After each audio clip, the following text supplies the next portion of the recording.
Good morning. My name is Jason Alexander. I am the Continuum of Care Coordinated Entry Consultant for the Eastern Pennsylvania CoC, and I specifically support the Connect to Home Court Entry System project.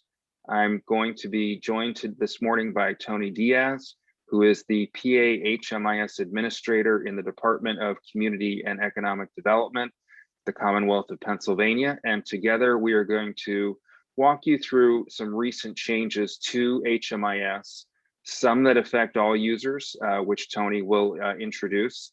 And then together we will introduce changes that affect housing providers using the by name lists to enroll people into rapid rehousing or permanent supportive housing. And the remainder of the training will be specifically for court entry specialists who are working in our Connect to Home call center and our regional walk-in access sites. However, if you're not a CE specialist, I encourage you to stay and attend the entire training so that you can get a glimpse behind the scenes of what it's like to actually conduct a court entry intake, a VI SPDAT assessment, a by name list placement, and referral to direct services in PA HMIS. So with that introduction and a reminder to please stay on mute, but post any comments or questions in the chat, and we will answer them and address them before the end of this session, which will be recorded and posted online for future viewing. I'm going to turn it over to Tony to introduce the first set of changes. Tony? Thank you, Jason. Hello, everybody. I'm glad you could show up today to share this time with us.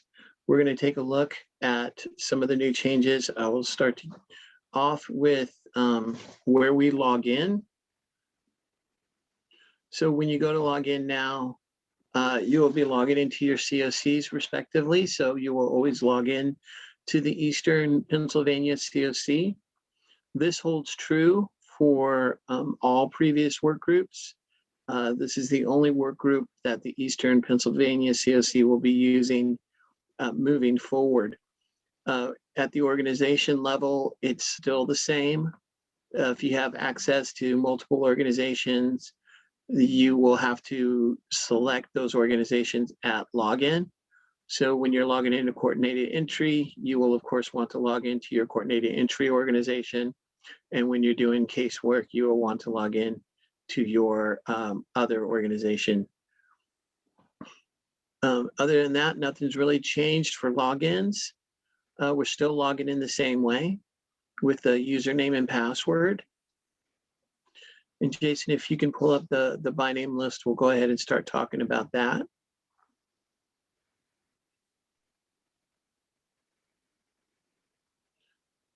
So we do have a new by name list. It is a bit more robust. We have added things for every CoC in our implementation. Not every CoC is using everything on the by name list, but it is there and accessible. So we have some old stuff and some new stuff. Starting with the old stuff, the client ID is still there.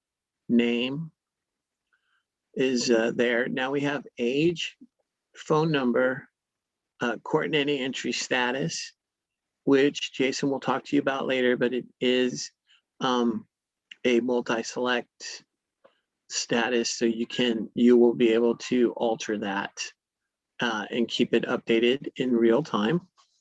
Then we have household type, number in household, what the overall answer to the chronic questions were, whether or not the client answered the questions and was chronic or not. We have veteran status and disability status.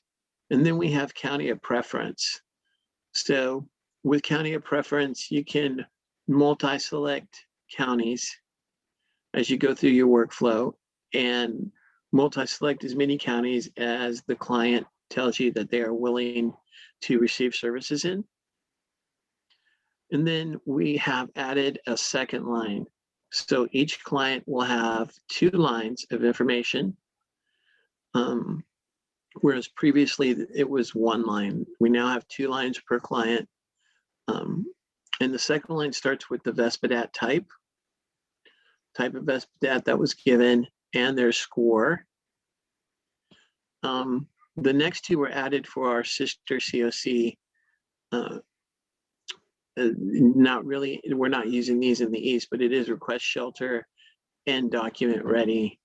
And request shelters if they are requesting shelter, and document ready is if they need documents for any reason. It allows to track whether or not those documents are prepared and ready to go. Now, the next one we have homeless category. That is, don't believe that's going to be used in the East either. And then the mental health question. So the companion CoC is not using this question, but I do believe that the East is using this question. And so as you go through the workflow, it will now be asked, and it'll show up on the BNL here. The next one is bedrooms needed. So these are the amount of bedrooms that are needed for the household.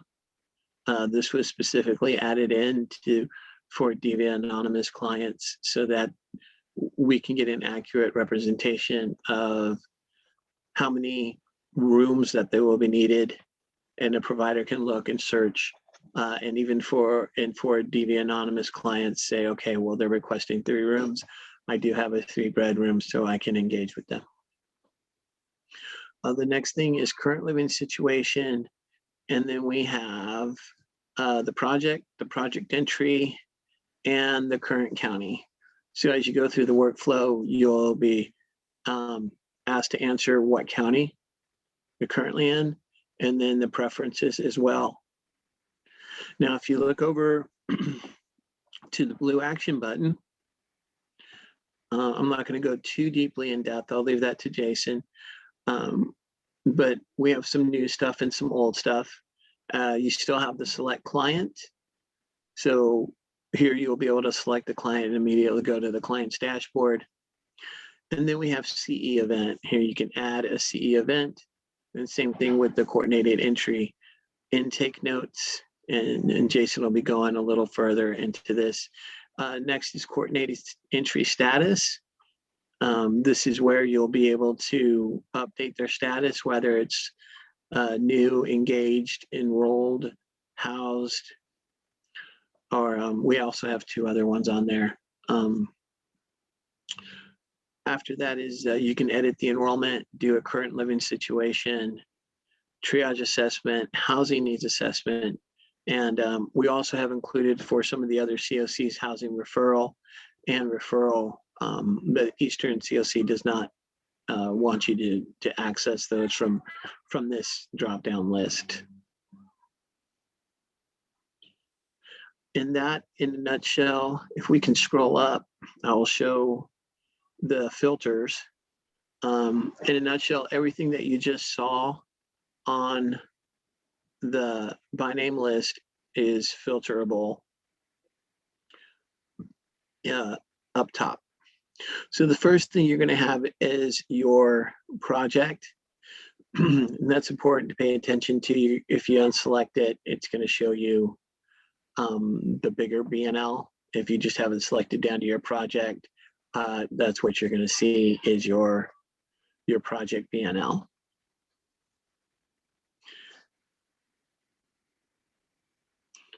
So it's important to pay attention to the project area. Then you have prioritization status. Of course, you can filter it by people that were placed on and people that weren't. You can filter by the veteran status. Yes, no, doesn't know, refused, not collected. And it's the same thing throughout the rest of the list for disabling condition, household type. If you're specifically looking for chronic, people that answer the question so that they were classified as chronic, you can sort there. And then we have some of the old stuff too. We moved it up a little. It used to be at the bottom. Client ID, the first and last name. We do recommend that you use like the first 3 letters of the name and the first 3 letters of the last name to do the search. That way you get a wider return. And Now we have the phone number. You can type in a phone number there and do a search on that. Same thing for VESPADAT type and CE status. If you are specifically looking for new clients, and they will all default to new. So when a client is entered into the BNL, it's automatically defaulted to new. If you're looking for new clients, you can specifically search for those. If you're looking for clients that you have engaged, you can search for those as well. Or if you're doing a cleanup and you're looking for clients that are housed, you can identify those as well. So then we have the number of bedrooms. You can search by bedroom if you're specifically looking for somebody who is seeking a 2-bedroom. Then you can narrow the search down so that you only get those returns. And then we have a couple of check boxes for the current county and preferred county. They're both multi-select, but you would choose one for the current and then as many preferred counties as you need to. Okay, and let's skip down here to, we have the medical question answers, and the substance abuse is there. If you check that, it's gonna give you a proper return for those who have alcohol or drug abuse as being identified. So some providers are specifically looking for that, others are not. I'm not entirely sure how relevant that would be to each individual provider, but again, not everything is relevant for everybody, and some COCs use things and others don't. So lastly, we have the CE event date. You can plug in a date there and get a return. So that is about it for the wide overview of the by name list. The last thing I'll want to talk about is the CE, the county referral. So when you click on any provider, find provider menu in HMIS, whether it's from the provider workspace and you click on find provider, or if it's from the services CE event referral, anywhere where you find a find provider form, you will have a drop-down list with the multi-select, and those you can go by county. So we are fine-tuning this, and it'll be fully operational very shortly. And with that, I'm going to go ahead and pass the baton over to Jason. He is going to take you through the meat and potatoes of a couple of the workflows here and some details that are very specific to the Eastern CoC. Thank you. Great, thank you, Tony. And I'm going to just check the chat. There is a question. Has the training site been updated with all of the changes as well, so we can practice a little before doing anything live? The answer is yes. The only challenge in using the training environment is that our real providers are all not in here. So for example, you do a provider search, you may not see actual providers come up in the search. But to use the training environment to practice creating a new client, placing them on the by name list, enrolling them into a project, making a referral, changing their by name list status, yes, all of that is functional in the training environment, and it's a great suggestion for us to use that. So I would like to pick up where Tony left off and just talk a little bit more about the by name list first for housing providers, and specifically some nuances of how we're using it in the Eastern Pennsylvania CoC. And Tony has referenced our sister CoCs that share PA-HMIS, and as a reminder, that includes Bucks County, Beaver County, and the Western Pennsylvania balance of state. So some of these new custom features, as Tony referenced, are actually intended for use in those continua. And then some of them we're all using, but we're using them in different ways. So that's why we're doing dedicated trainings just for our Eastern Pennsylvania continuum of care. For our by name list specifically, The by name list, I want to let all users know that it might look a little different on default, depending on what organization you log into under the new Eastern Pennsylvania CoC work group. So here's what I mean. If you are a staff member at the United Way of Lancaster 211, or let's say another provider in our CoC that actually delivers programs like homeless prevention, emergency shelter, all the way up through rapid and permanent supportive housing. But you as a staff member of that agency are working in HMIS as one of our official core entry specialists, then you will continue to log in as you always have through the Connect to Home security organization in order to perform any core entry enrollment, intake, assessment, referral, or update. If you also happen to be a dually assigned as, for example, an emergency shelter case manager in your same organization, please remember that you have to log out of Connect to Home and log into your true real organization that you are employed by in order to enroll, update, and manage clients in other projects like prevention, shelter, and housing. So when you're logged in as Connect to Home, if you are a core entry specialist or manager, and you go to the by name list, it is going to default to show you every single person enrolled in any core entry project in the Eastern CoC.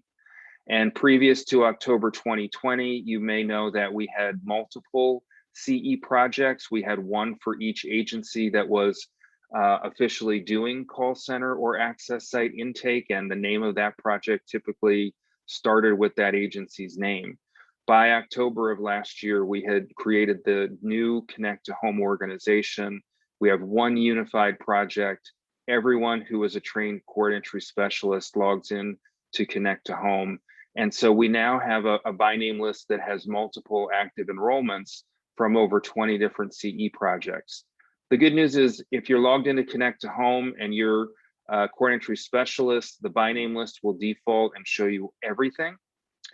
But if you are a core entry specialist and your agency also happens to have an old legacy CE project, and that's everyone from Blair County Community Action to 3rd Street Alliance, to the Clinton County Housing Coalition, to Community Cares, and RHD Crossroads Street to Feet, then if you're logged into your agency, let's say I'm logged in and I want to look at the by name list and I log in through Blair County Community Action Agency, it's going to default to show me only people that were in my old Blair County core entry project. And I might scroll down the by name list and say there's only 40 households on it. What happened to the other 300?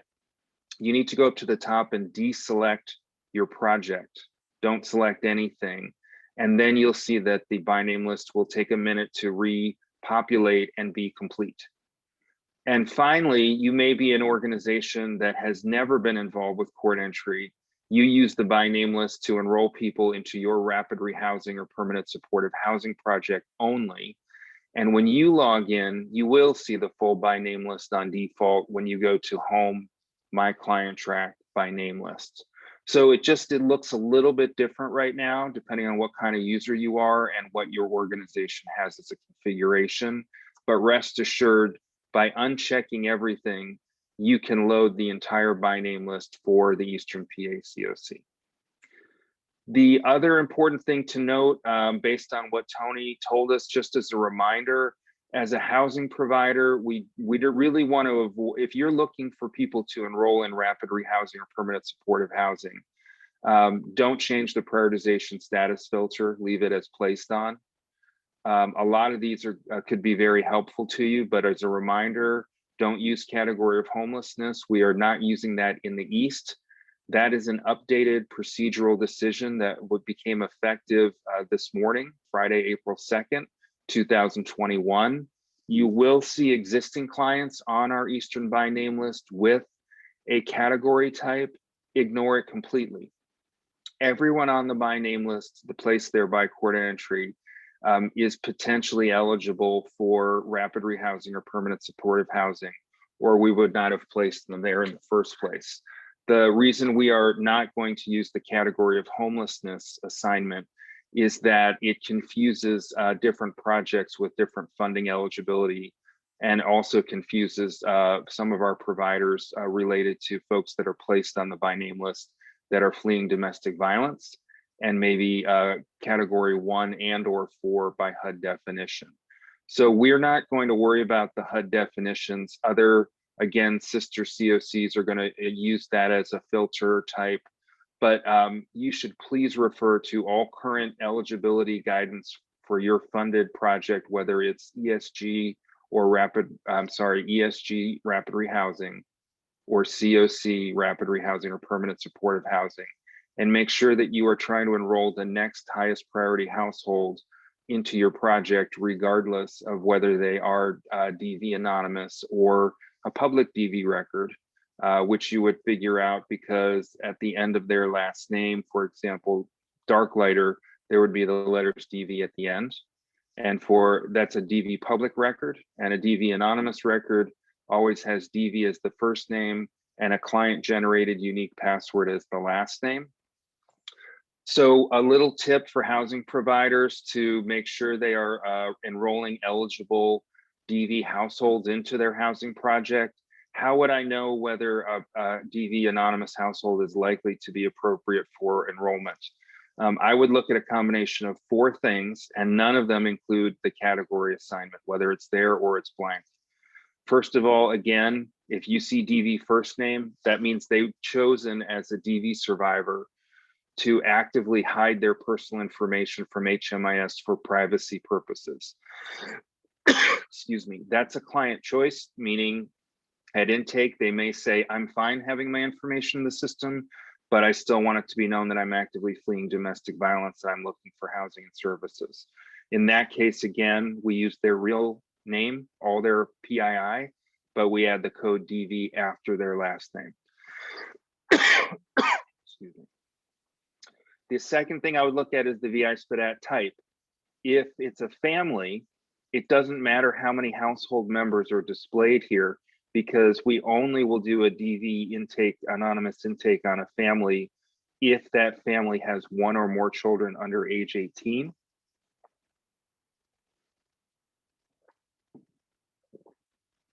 And just so you know, to protect privacy of DV anonymous, we never enter more than 1 DV anonymous child under the first name code DV space K, even if there are 5 children under 18 in the household. So family type SPDAT is the starting point. So if it says family, but then the third clue is looking at how many bedrooms are needed. So you'll note that sometimes a household will show fewer members, but need more bedrooms. This is not a good example, but here is a good example. So what this might mean is that there are 2, it's saying 1 DV head of household, 1 DVK, but actually it might say 4 bedrooms, because they might actually have 3 children under age 18, but we're trying to protect that private information.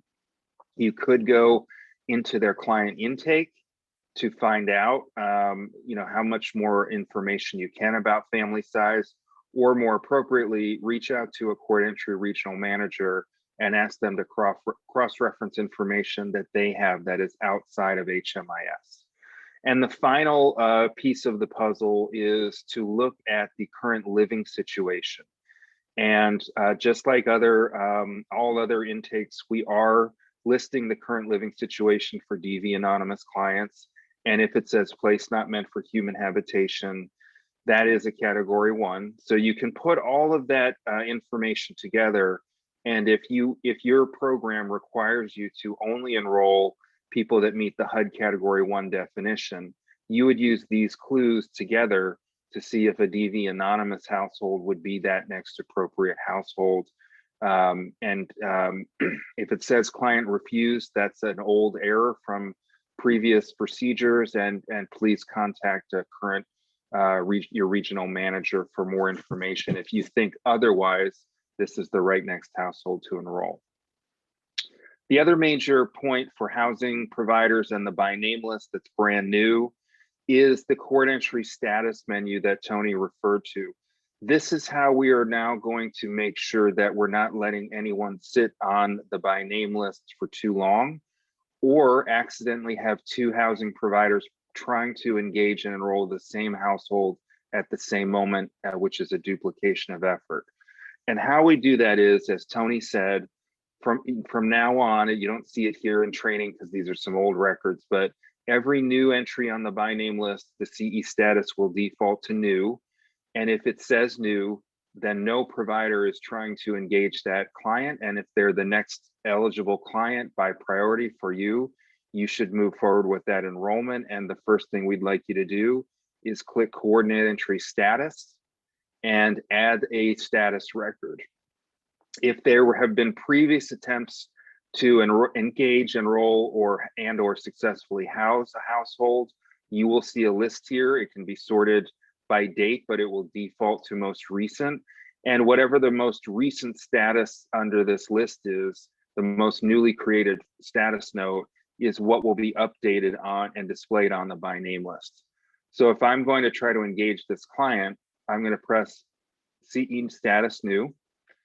I'm going to select engaged. I may make a comment here, but at this point, probably not, unless I want to make a note for myself. And I'm going to skip these two because we don't use them in the East, and hit save. Now, when we go back to the by name list,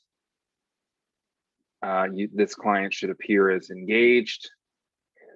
And then if I want to, if I try to engage them and I'm either successful or unsuccessful, I'm going to go back to the by name list at that time and update their court entry status. So I can update if I've successfully enrolled them. That's good to know. Now no one else is going to try to enroll them. If you move from enrolling them in rapid rehousing or PSH into a successful move-in into a unit, a rental unit, then you want to go back to the by name list and update their status to housed. It'd be ideal to enter the date you housed them, any other information you think would be valuable for other providers to see. And once you save the status as housed, then our court entry managers can remove them from the by name list and exit them from court entry. We don't do that until they are actually housed, not just enrolled. We do have right now a manual written form that our housing providers need to complete and submit to regional managers when they have housed a household. We shortly will be issuing guidance where we hopefully can do away with that form and use this new status form to save you time. However, if you have engaged a household and once either you can't reach them, so it was an unsuccessful attempt, you'd want to save that. You reach them and they say, I've figured it out, I'm housed now, I'm stable, then you would change the status to self-resolved. But if you've engaged them and they're not eligible for your project or they didn't respond to you within your program guidelines time period, you would go back in and revert their status to new, but make a note that, you know, attempted to engage, for to, not eligible, and then for reason, whatever reason. And then hit save. Now you see that they're going back on the by name list as new, but when I, as a second housing provider, go and try to engage them, I'm going to get to come in and look at your note. And so I should see this note and say, oh, well, guess what? The reason X, I can still house this household. I'm going to try to engage them. Now I am going to make a new note because I am a different housing provider, and I'll say that I'm trying to engage this client. And my note has now updated over the original engagement, and now their status will again display as engaged. So this is going to be a really powerful tool for making our by name list much more robust, timely, and helpful for case conferencing and by name list meetings. And that's what I wanted to share for housing providers who are using the by name list for enrollment into rapid rehousing and permanent supportive housing. The remainder of this training will be for coordinated entry specialists. And I will begin by demonstrating the brand new standard intake process, and then I will show the new coordinated entry intake notes we have. and the new way we're going to make referrals to direct services. And then I will finish with demonstrating a brand new DV anonymous intake all the way up through a DV anonymous VI SPDAT and placement on the by name list. So the first thing you'll notice as a core entry specialist is that we have created a new core entry submenu, and that submenu collects all of the action items that you typically need when you're doing a new enrollment or when you're updating an existing CE enrollment. And these are applicable to all three of our Connect to Home projects, our classic Eastern PA core entry for literally homeless households, our core entry homeless prevention referral project, and our shelter referral only for category 2 households that are eligible for prevention, but they don't need prevention services. For example, they're already connected, but they're still worried they're going to lose their housing tonight, and they want to have an emergency shelter referral at the ready in case they need to present at a shelter. And so those three projects, all of them will use our new core entry submenu. And what we want you to do is go directly to this core entry submenu to do the client intake process. We do not use the COVID-19 intake in the East. If you click intake up here, yes, you'll still go to the beginning of the new core entry intake, but we would like you to train muscle memory to go right to the core entry submenu and click CE client intake. You will note there is a brand new prompting question. Is this client fleeing domestic violence and requesting an anonymous intake? If they are, and recall this is client choice, we're not persuading a client to enter the system anonymously or publicly. We're explaining the options, and that's part of our opening script. But if they have chosen to protect their information and would like an anonymous intake, then and only then would you click yes. I will demonstrate that intake later. But for standard intakes, including regular and DV, fleeing DV public, you would click no. You could either modify an existing client, and if a client connects with port entry again, and something has changed in their housing situation that requires an update to their triage assessment or their universal data, if they have a new phone number, if they are still on the street, but now they're on the street in a different county, or they're in a different shelter in a different county, or they've changed the number of household members and you need to update their housing situation, we recommend that you go through the current, use the current client, not add a new client, go through every step of the standard intake process. For the most part, you'll just be clicking save or no changes until you get to the screen where you need to update information. Then you make the change, you hit save. You will have to go through the rest of the enrollment, but it should fly by. That's the best way to assure that whatever updated information they gave you is connected and linked to every other part of their record in the system. And so that's our preference for how you update an existing client core entry enrollment. I'll demonstrate a brand new enrollment using the new customization features that are in our triage assessment. So I will add a new client. The more information you put here, the more likely you are to find out if you're accidentally creating a duplicate record or if this client is already in the system, because maybe you didn't hear the spelling of their name quite right, or maybe they gave slightly different information than they have in the past. So we just want to make sure we've got all that right. And when you fill that in here, the system has just checked all that information and not found any client with this name, social security number, or birth date.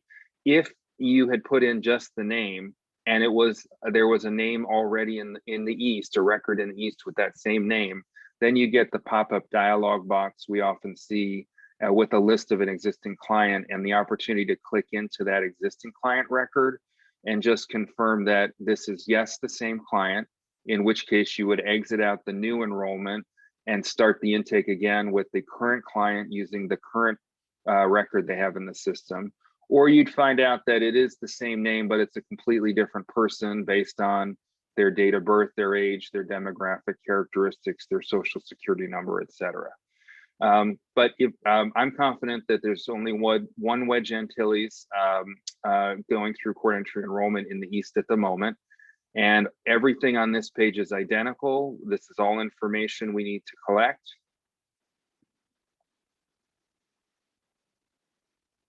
It's ideal to have a current postal address or mailing address if they have one, so that we have it in here. As you probably know, as you start to type a city, you get closer and closer to getting something in our CoC. We ideally would like an email address and know if it's safe to contact. We'd ideally like a home phone number and know that it's safe to contact, because if there is a home phone number in this client information, that number will display in the client dashboard, which is easy makes it easy for other providers to reach out and contact that client. We will collect other work and message phones if we can, and add any safe contact information that the client gives you. The head of household is always self, so you can skip this. We always allow sharing, even for DV anonymous core entry intake, and the begin date is defaulted. So once you've finished safe contact information, you can hit finish. We now can add family members, and you would add as many family members here as you need to, and fill out all the required drop-down menus for each household member. I'm going to, for the sake of time, make this a single adult enrollment. We're in training, so you don't see all three of our core entry projects, but you will in the production environment. So I'm going to assume Wedge is literally homeless category 1 and enrolling them in our Eastern PA core entry project.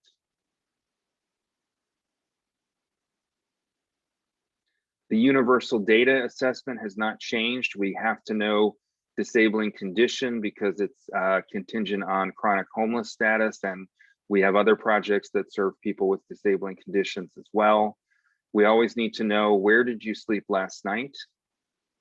How long did you stay there? This is the information that starts to tell the system whether the household may be chronically homeless or may become chronically homeless over time.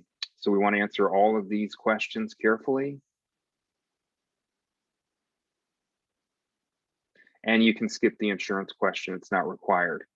All of our forms in core entry are defaulted to shared transaction. Never change that restriction, just ignore it and hit save. The triage assessment is what is new.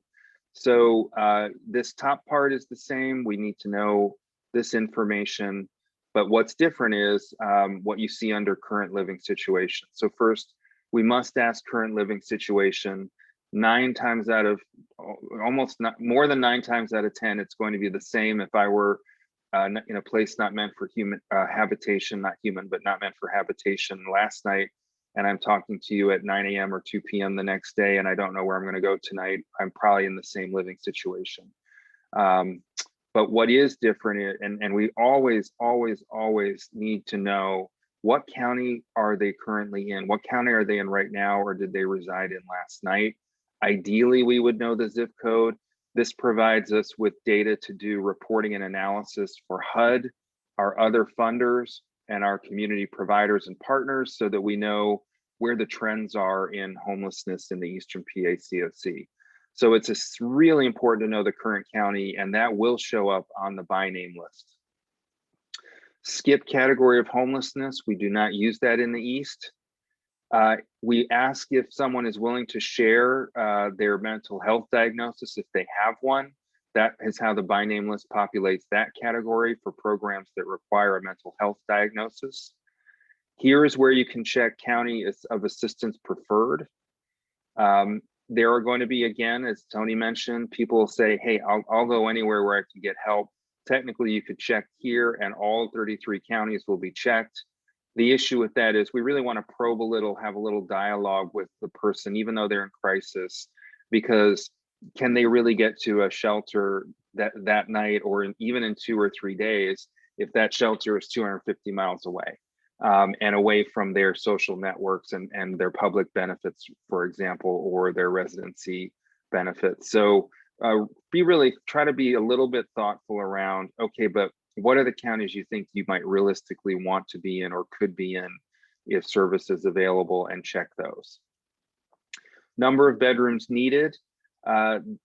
Typically we have got HUD guidelines in our procedures for this. For a single adult, a 1-bedroom, it'd be really hard to maybe justify more than 1 bedroom, but if there was a justification for more, you'd put that in the comments. For families, the number of bedrooms, again, using HUD guidance that supports children under 18 who identify as different genders as each having access to a separate bedroom. There may be an adult or child in the household that needs equipment for a medical condition or a disability. And so a number of bedrooms needed, that's a self-defined within reason, and the reason would be put into the comments to help our housing providers understand that. Finally, the governing board recently approved a new prioritization for certain programs for people with a serious medical condition. And what is important at the moment is just that at court entry, we ask this question exactly as written and ask for an answer, yes, no, client refused. They do not have to disclose the condition. You're not asking them to say, yes, I have a heart condition. You're asking the question and just asking for a yes or no answer. When you've completed that, you can hit save. You'll notice that you could now go to CE intake notes down here. We're asking you to hold off on creating any CE intake notes until you finish the assessment workflow. So just hit save. And now you can complete a housing needs assessment, which is a VI SPDAT. Nothing has changed in the VI SPDAT. You will do it the same way. It's the same required fields. We always do this up front. It is helpful to know who's doing it, but it will be linked to Connect to Home regardless. We always want to ask what language they feel most comfortable expressing themselves in. We know they've consented to participate, and then we begin the proper VI SPDAT.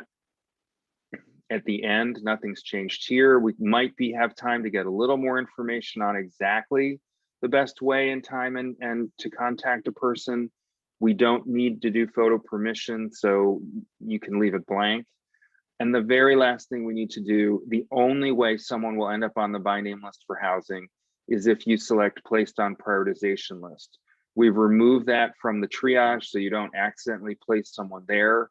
The only place to add them to the by name list is through here. As usual, you select placed on prioritization list and save, finish the workflow, and this household is now on our by name list.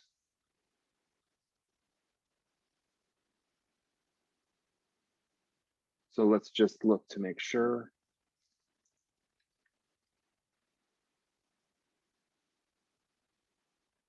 And so here is the new enrollment. You can see all of the information we've asked has populated, except for county of preference. That's just a training bug that we're resolving. And I will then move on to show you client intake, but I want to stop and answer a question in the chat. Will the question regarding if they have case management services be added back to the assessment at any point? That's a great question. So, if you've been working as an in-court entry with us since our launch in 2018, you'll know that we've gone through certain iterations of the triage assessment questions. And when our client track upgrade of the software happened in May 2020, we lost a number of custom triage questions, including, do you have a mental health diagnosis? And if yes, do you have a case manager? And optionally, could you provide the name of the case manager? So for several months, we haven't had those customizations. Through what rolled out this week, we've added most of those questions back.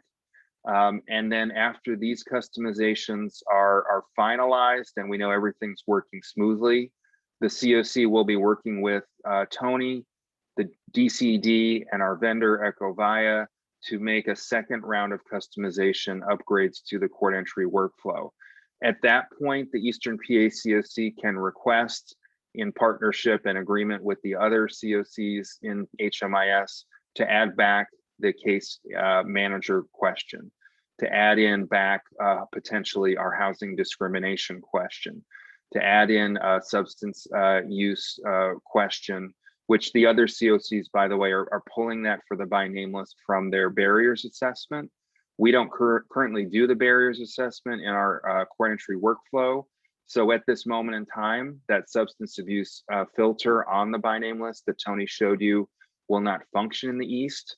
So it's a combination of some procedural changes that can happen over time through the work of our court entry committee and governing board, and a second round of customizations coming this year to take this a step further and make sure we are asking all of the right questions and streamlining the process for specialists and clients. So thank you for that question.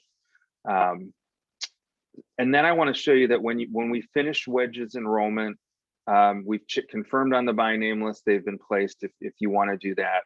The next thing to do is add any brand new court entry intake notes.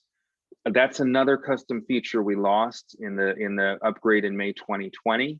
But I have a lot of good news. One is it's back, it's brand new and better than ever. And within the next few weeks, we should be migrating any old court entry intake notes created for existing clients that were created before May 2020 and did not move into our system during that upgrade.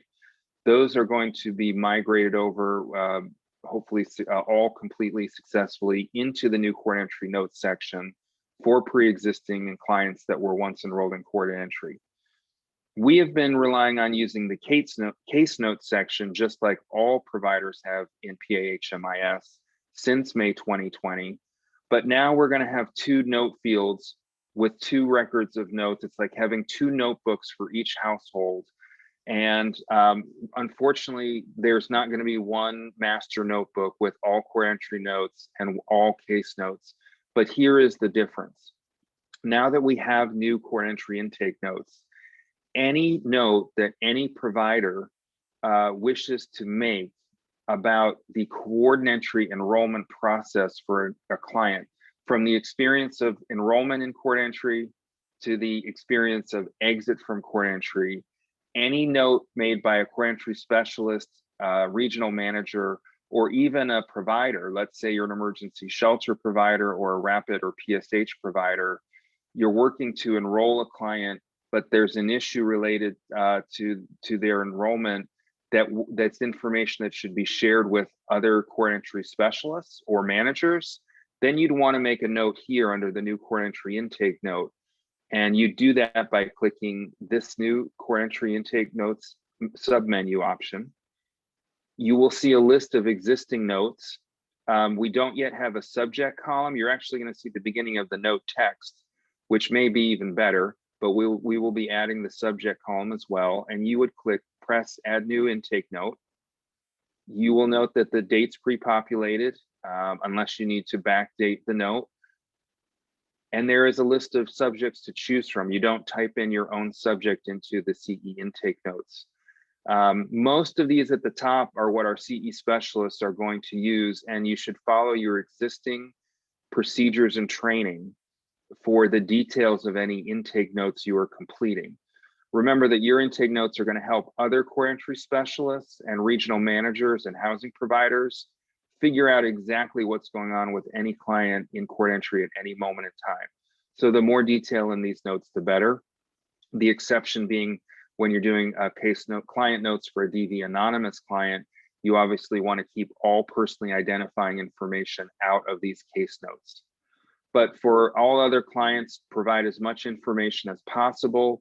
You can see here where an emergency shelter provider might want to make a note where, this is almost a duplicate of our status form. And so we encourage rapid rehousing and PSH providers to make status form updates.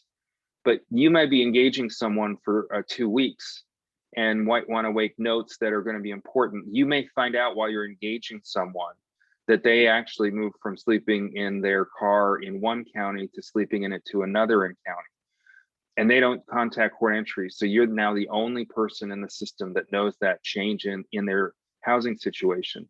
That's when you would make an engaging note here and maybe say, talk to client on 4/2.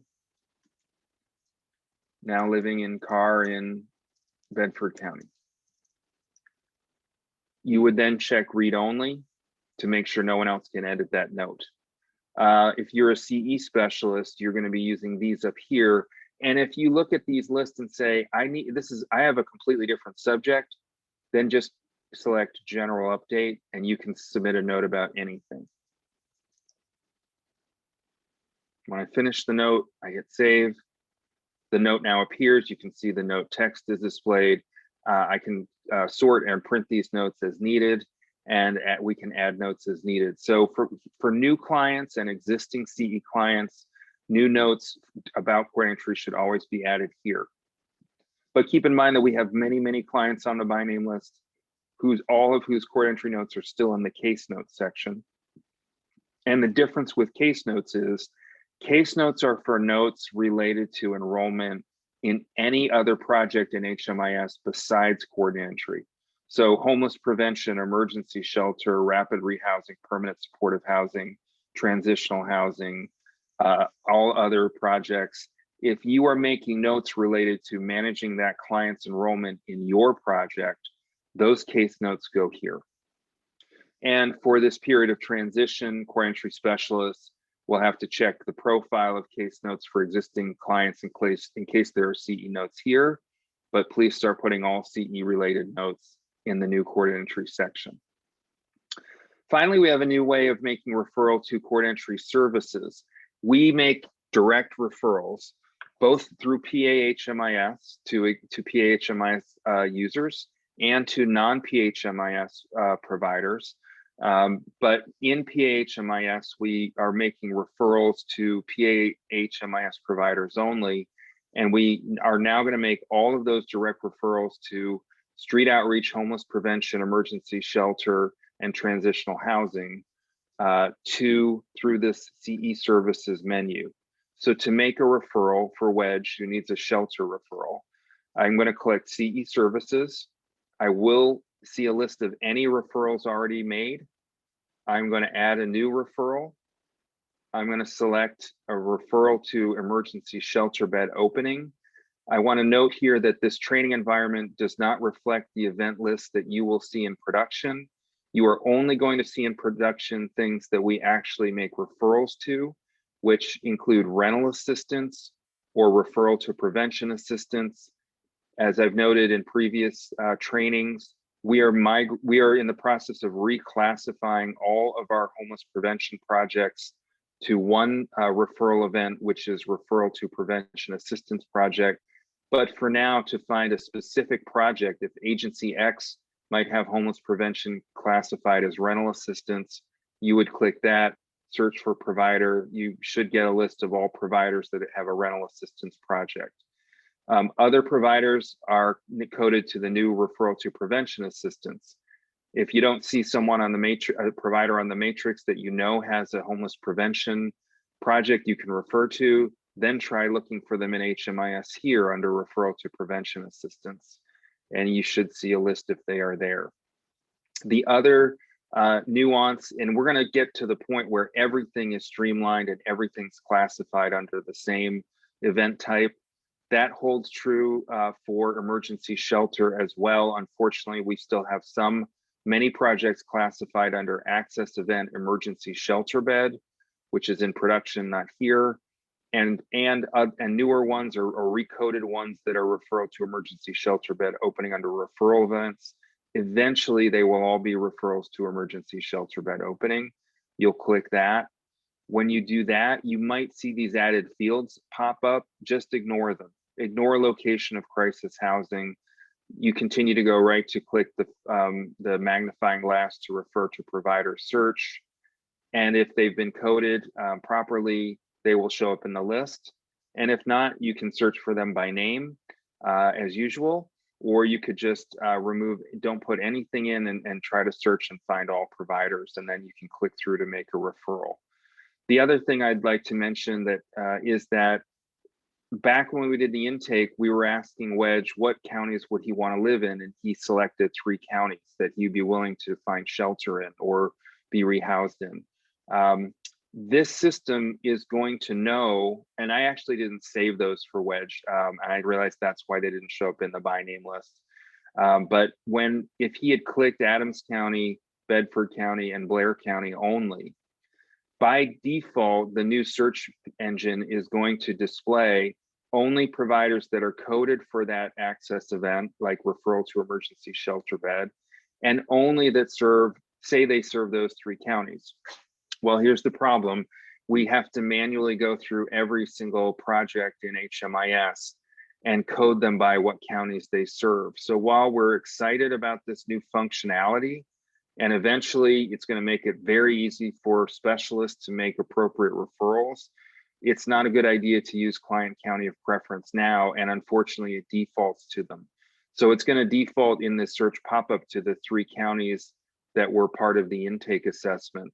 What you want to do is click once to select all, and then click again to select none, and then search again.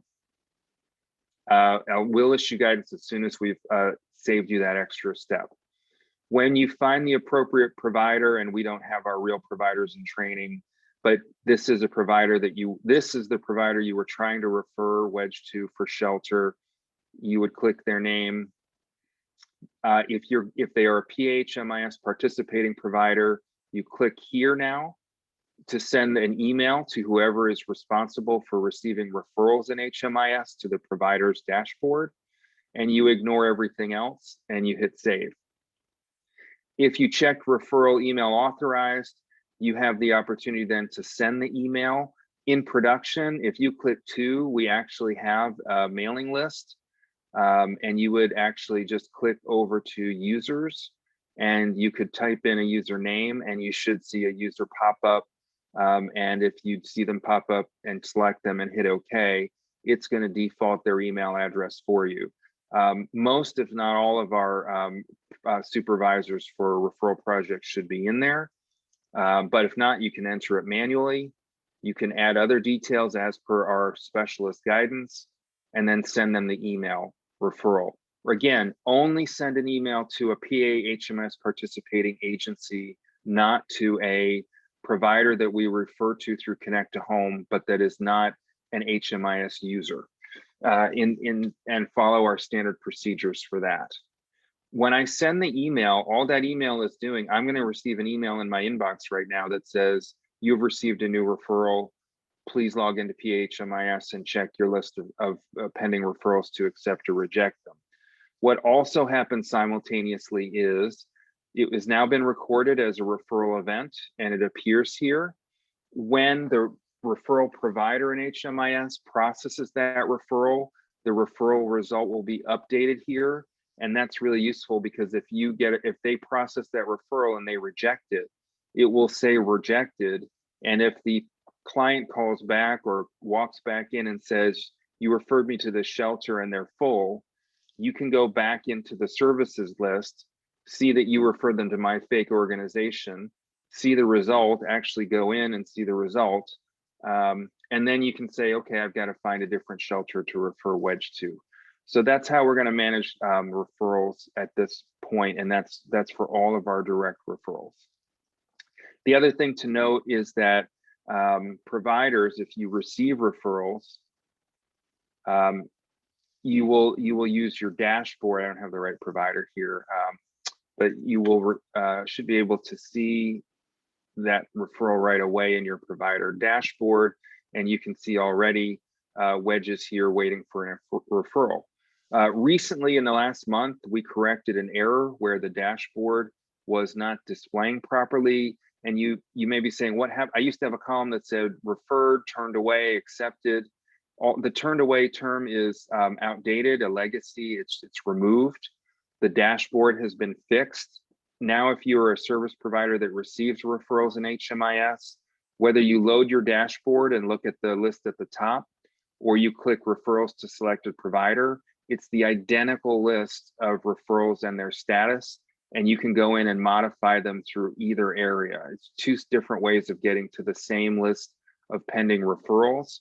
And what we want our referral partners to do is to click in, read any notes that were left there by our core entry specialist, Acknowledge that today I see this referral, but I'm not going to act on it yet. I'm not doing any enrollments today, or we're completely full. So I'm just going to acknowledge for now that I received this. That's good, because the acknowledgement date means we know in the system that you did actually get that referral and are aware of it. When you then go to engage the client, if they present or you contact them, we would like you to go back into the referral outcome as a provider, update what happened so we know the result, service provided, why it was not provided, they only wanted information, they didn't show up, you rejected them, or the referral was canceled. Now and the date that happened, which could be tomorrow, 2 weeks from now, a month from now, the same day, and any comments, particularly if, for example, they were rejected, why did you reject them? Then when you save that information, we will now have a more accurate list of our referrals, and we as a CoC would really like to do better data analysis on the outcomes of our referrals. You can see the result if rejected is showing up here. And if I go back to Wedge's client list and reload the dashboard, you should see here that in the list of services, the referral result in production should show up as properly as rejected. Again, we're in training and not everything's quite showing up right here. So that is a standard assessment. I would like to take about 5 more minutes to show you finally how to do a DV anonymous intake in Coordinated Entry for CE specialists. And that will be the last thing that I demonstrate today.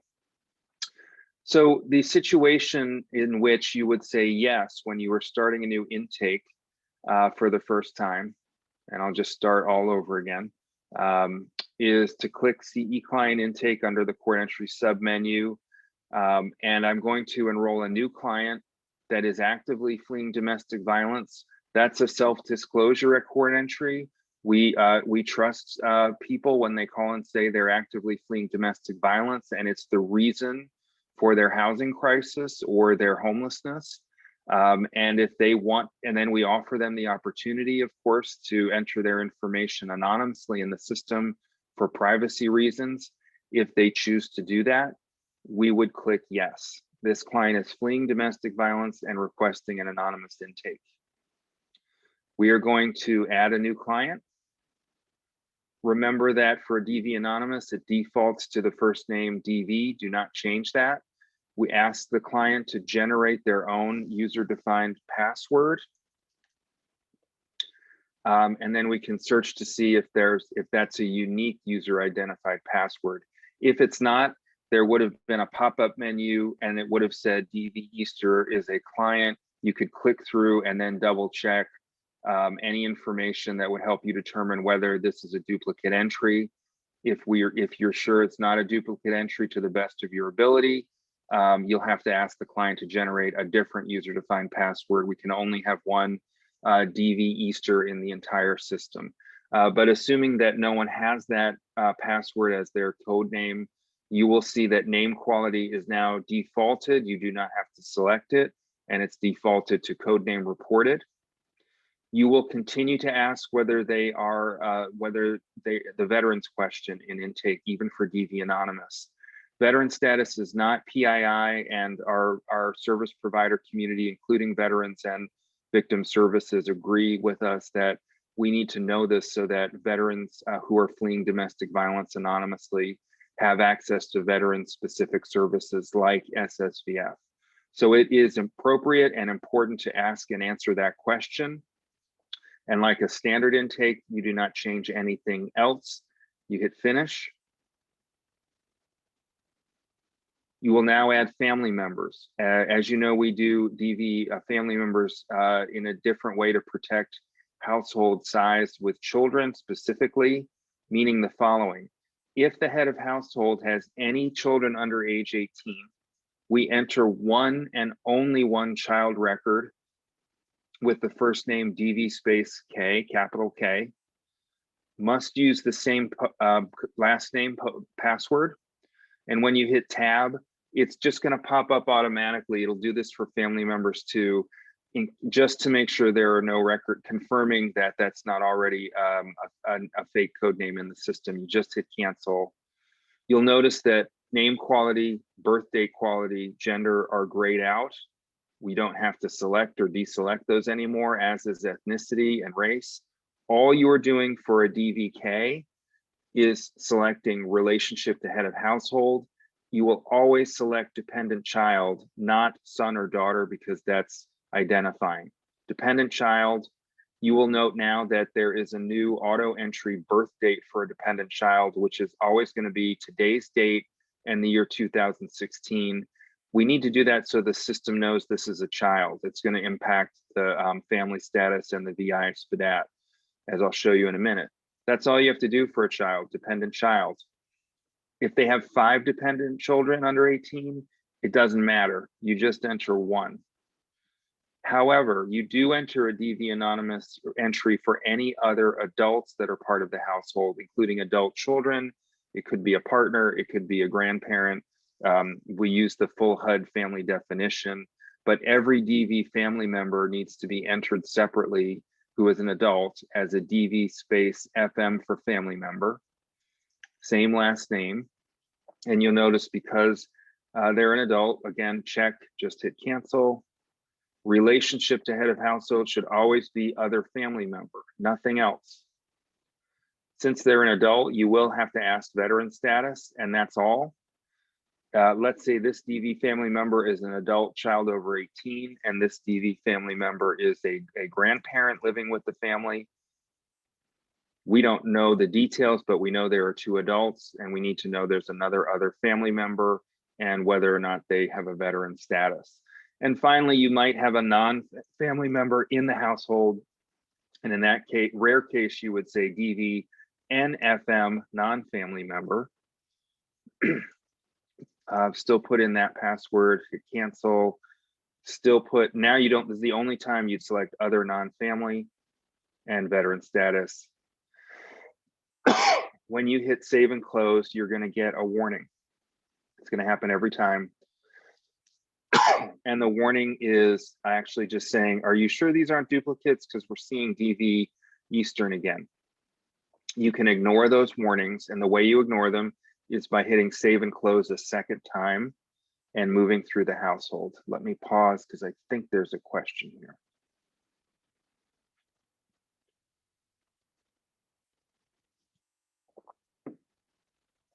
Excuse me. So the DV process for children living with other parent. Do we always include the children on the coordinated entry list? This does relate to custody. So this is a complex question to answer in the training. We do have procedural guidance that I can refer you to, and I can follow up with you on this question. But essentially what we're doing here is enrolling all household members that are part of that family. There will be a moment, there's, the assumption here under family members is that these are family members that want to live in the family and are legally able to live in the family with the head of household that's fleeing. There certainly can be custody, dual custody. There could even be separate heads of household that are both enrolled in court entry and have some joint custody.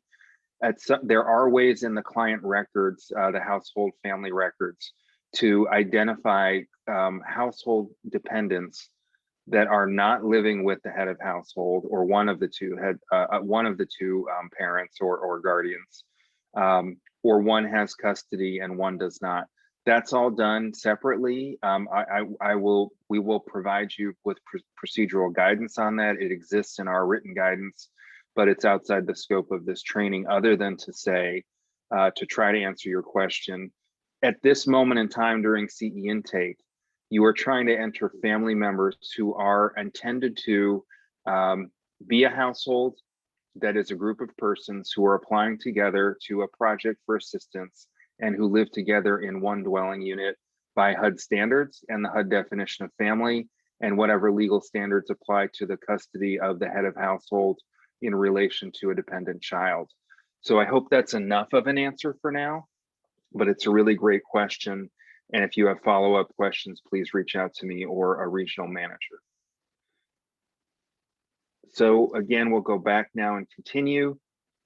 This household is literally homeless, or we would not be doing a VI SPDAT. So we are going to select our Eastern PA Court Entry project, even though we may also enroll a DV anonymous household into any of our 3 production live projects, including CE homeless prevention. I'm sorry, not CE category 2, but CE homeless prevention.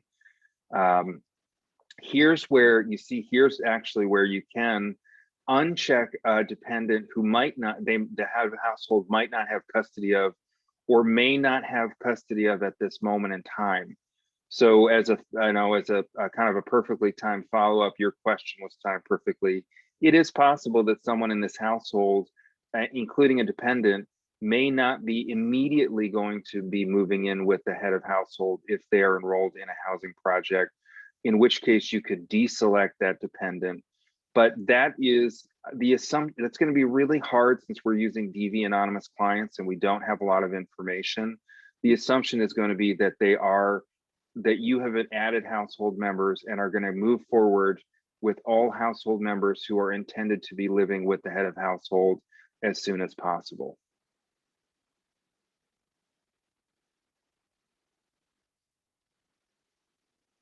We will be providing ongoing updates to things that were being asked about and not fully being answered in any of these trainings through frequently asked questions. We do have our MailChimp mailing list for core entry specialists, and that's the really most direct way to get breaking news and updates. So please reach out to me if you're not subscribed to that by email or not receiving it, as well as our Slack channel. But yes, there's always the opportunity to provide FAQs, answer questions, and provide updates. We have an open office hours Monday morning at 8:30 a.m. if you'd like to register for that as well, just to answer CE specialist questions about this new workflow.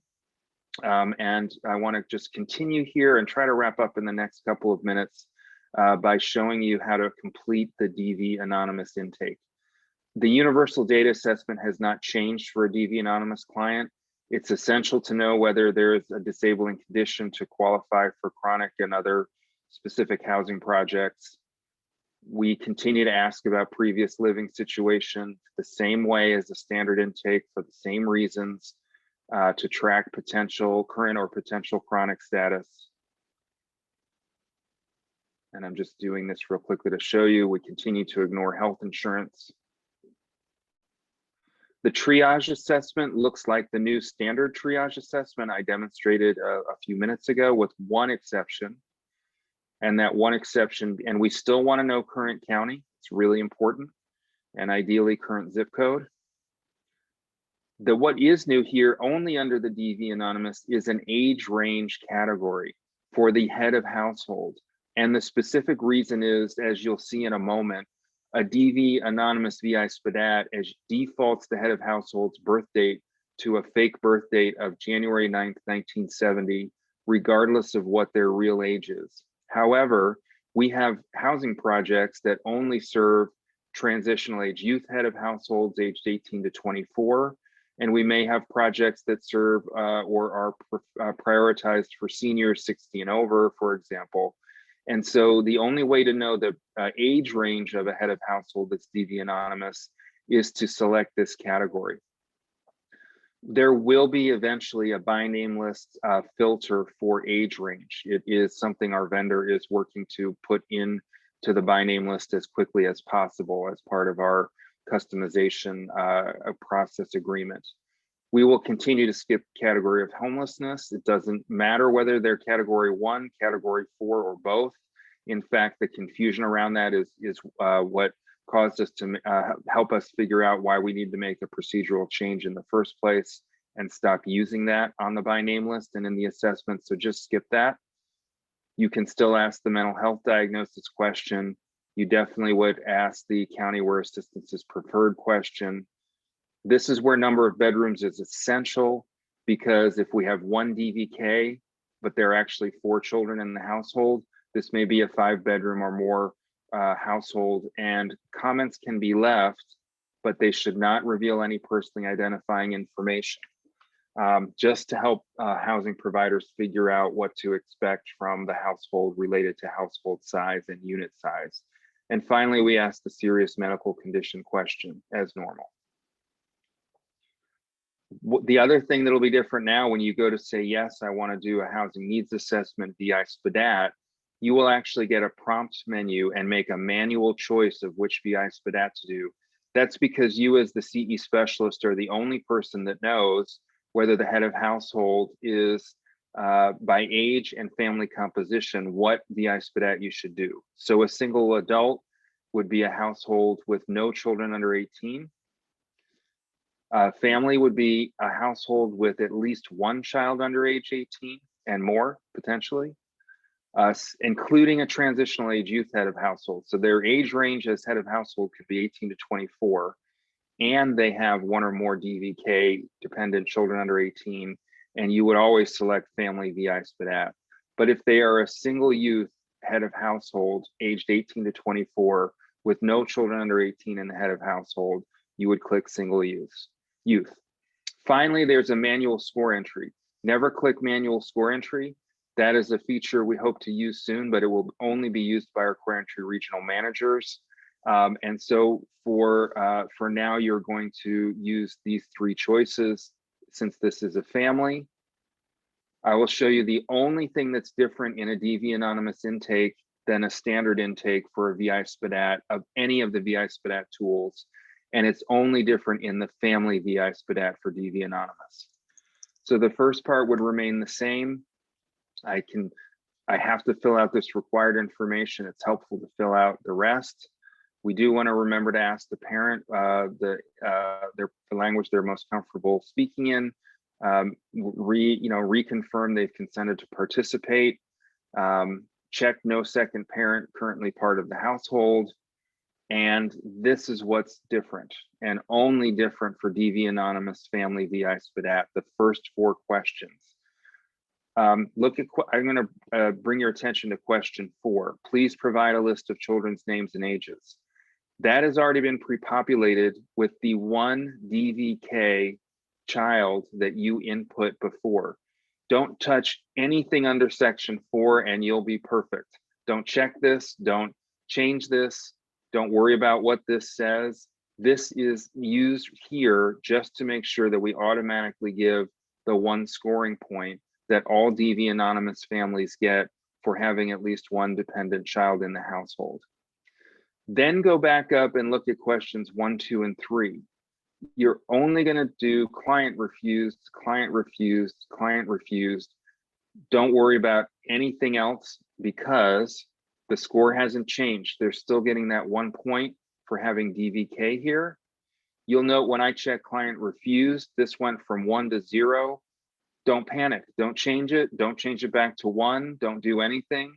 Don't worry about this, just click client refused, client refused, client refused, leave 4 alone, and then you proceed with the rest of the VI SPDAT as normal. At the end of the VI SPDAT, you see there's a streamlined version of questions around when it's safe, how and when it's safe to contact you, and this is defaulted to client refuse because you're never going to ask to take their picture. And it is essential, as always, to select placed on prioritization list.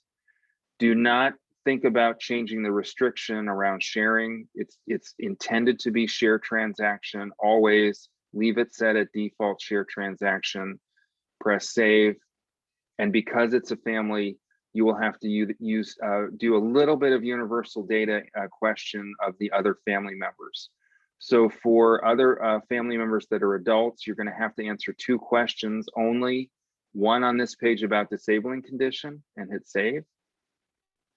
One on this page about current living situation, which is assumably going to be the same as the head of household, but may not be, should be, may not be. Second, adult family member, disabling condition and current living situation. And then for the 1 DVK, it's just the 1 question on disabling condition. If the child has a disabling condition, you would answer yes. Either way, you have to answer that question and hit save. But you can see once that's done, oh, surprise, I forgot I have 3 adult family members, apologies. Now that we're at the DVK, it's just this 1 question. So that completes the workflow for a DV anonymous. As with any other client, you would now do core entry intake notes, but keep the note text, no PII. And then you would, as with any other client, make referrals to whatever other services are appropriate, be they emergency shelter or possibly a transitional housing project that is intended for households fleeing domestic violence. And then DV Easter will show up on the by name list. And thank you for taking this extra time. This is probably the most comprehensive of the trainings, and hopefully that's going to make it the right one to post to our YouTube channel and distribute online. And you can see here that DV Easter is showing up, and I can use all of those clues that I mentioned in the beginning of the training. Family VI SPDAT was done. And while there are 5 household members, that's because there are 4 adults and 1 child, but there may be 2 or 3 children, and the bedrooms may be 5 or more. But the current living situation also tells you that this DV anonymous household is category 1, non-chronic, has a veteran, which means that as a CE specialist, we just made one of those referrals to an SSVF provider, has a disability status, which might affect project prioritization eligibility. And you can see that this has successfully demonstrated their counties of preference and their current county. And that is the end of our training. As a reminder, we are always issuing new core entry procedural updates and answering frequently asked questions through our email subscription list. We have a dedicated Slack channel. We often have open office hours on Monday mornings at 8:30 a.m. And in fact, we have one coming up Monday, April 5th. If you're watching this live in the next week, and if you're not, check your mailing list or our Slack channel for when the next open office hours is coming up in the future. They're often, but not always, on Monday mornings at 8:30 a.m. In addition, you can always email me with questions, jason@capacityforchange.com, or you can contact your call center supervisor if you are a 2-on-1 CE specialist, or contact a core entry regional manager if you are a access site specialist or a housing provider trying to use the by name list. So I want to thank everyone for this. Tony, I would like to thank you for shepherding the entire system through this customization work with our vendor, Ecovia. I've seen up close, it's not been an easy process to manage. Did I miss anything, Tony, that you'd like to add? No, Jason, I think that was extremely comprehensive and very well done. Thank you. Well, thank you very much. And thank you for being part of this journey to end and prevent homelessness in Eastern Pennsylvania. Thank you. Have a great weekend, everybody. Thank you, you too. Thanks.